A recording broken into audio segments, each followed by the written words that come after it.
ഓണത്തെ വരവേൽക്കാൻ 5 മൂല്യവർദ്ധിത ഉൽപ്പന്നവുമായി Capex. Cashew butter, cashew powder, കശുമാങ്ങ സിറപ്പ്, ജാം, കശുമാങ്ങ അച്ചാർ എന്നീ ഉൽപ്പന്നമാണ് വിപണിയിൽ എത്തുകയെന്ന് ചെയർമാൻ എം ശിവശങ്കരപിള്ള പറഞ്ഞു. ഈ മാസം 26-ന് മന്ത്രി കെ.എൻ. ബാലഗോപാൽ വിപണന ഉദ്ഘാടനം നിർവഹിക്കും. തൃശൂർ കാർഷിക സർവകലാശാലയുടെ സാങ്കേതിക വിദ്യയിൽ 5 മൂല്യവർദ്ധിത ഉൽപ്പന്നങ്ങൾ ഓരോന്നും ഒന്നിനൊന്ന് മെച്ചം. വിപണിയിൽ പുതുമുഖങ്ങൾ എന്ന നിലയിൽ കേരളീയരും പ്രവാസികളും പിന്തുണയ്ക്കുമെന്ന പ്രതീക്ഷ ചെയർമാൻ എം ശിവശങ്കരപിള്ള പങ്കുവച്ചു.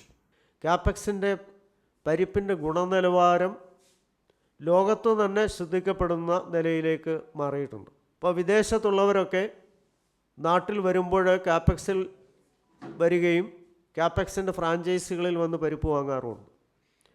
അവർ പരിപ്പ് കൊണ്ടുപോയിട്ട് വീണ്ടും അവിടെ നിന്ന് ഓർഡർ ചെയ്യുന്ന സ്ഥിതി ഇപ്പം നിലവിലുണ്ട്.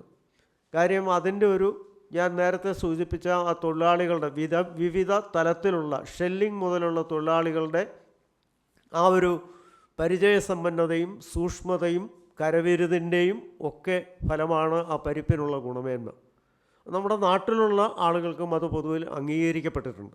ആഭ്യന്തര വിപണിയിൽ സർക്കാർ സ്ഥാപനമായ കാപ്പെക്സ് തനത് മുദ്ര പതിപ്പിച്ചു കഴിഞ്ഞു. അതേസമയം ഈ വർഷം തൊഴിലാളികൾക്ക് 107 ദിവസം ജോലി നൽകി. ഇതിനകം 3900 മെട്രിക് ടൺ തോട്ടണ്ടി വാങ്ങി. 500 മെട്രിക് ടൺ തോട്ടണ്ടി കൂടി ഉടനെത്തും. ഇതോടെ 120 ദിവസം കൂടി തൊഴിൽ നൽകാനാകും. മുൻ ഉമ്മൻചാണ്ടി സർക്കാർ കാപ്പെക്സിനെ അടച്ചുപൂട്ടലിലേക്ക് തള്ളിവിട്ടിരുന്നു. ജനങ്ങൾ പിണറായി വിജയൻ സർക്കാരിന് തുടർച്ചയായി 10 വർഷത്തെ ഭരണം ഏൽപ്പിച്ചപ്പോൾ സർക്കാർ കശുവണ്ടി വ്യവസായത്തെ പരിഗണിച്ചു. തൊഴിലാളികളെ നെഞ്ചേറ്റി. ഇക്കുറി ഓണക്കിറ്റിലേക്ക് 1.56 ലക്ഷം പാക്കറ്റ് പരിപ്പ് കാപ്പെക്സ് നൽകി.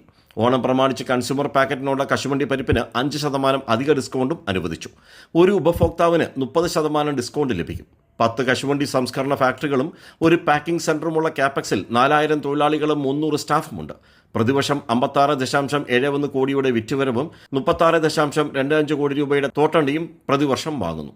തൊഴിലാളികൾക്ക് വേതനമായി 20.31 കോടി രൂപയും ജീവനക്കാർക്ക് 5.09 കോടി രൂപയും നൽകുന്നു.